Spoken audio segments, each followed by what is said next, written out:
Eng go'zal, yoqimli, chiroyli, idrokli va irodali, g'ururli, kurashuvchan, matonatli ayol bu so'zlarimni eshityapti. U mening yaqinim, u xushchaqchaq, ochiq ko'ngil, haqiqatgo'y, sofdil, mehribon. Men u bilan faxrlanaman. Ey qodir Allohim, unga chiroyli yashashi va hayoti chiroyli o'tishi uchun o'zing madad ber. Duo qilamanki, uni va bolalari va yaqinlarini hayot yo'lini yorug' qil.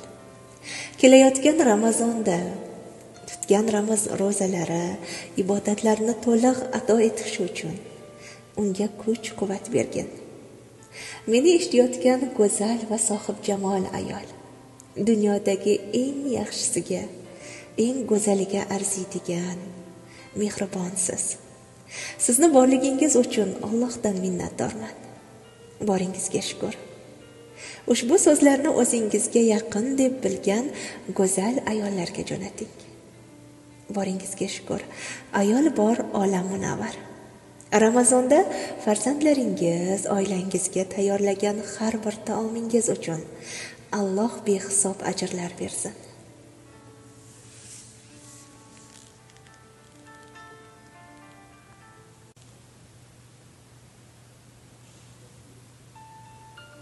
Eng go'zal, yoqimli, chiroyli, idrokli va irodali, g'ururli, kurashuvchan, matonatli ayol bu so'zlarimni eshityapti. U mening yaqinim, u xushchaqchaq, ochiq ko'ngil, haqiqatgo'y, sofdil, mehribon. Men u bilan faxrlanaman.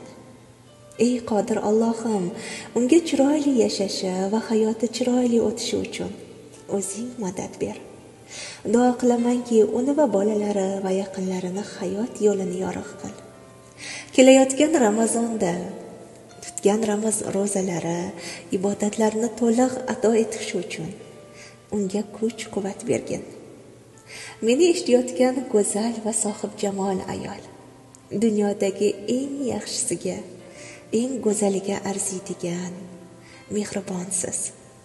Sizni borligingiz uchun Allohdan minnatdorman. Boringizga shukr. Ushbu so'zlarni o'zingizga yaqin deb bilgan go'zal ayollarga jo'nating. Boringizga shukr. Ayol bor olam munavvar.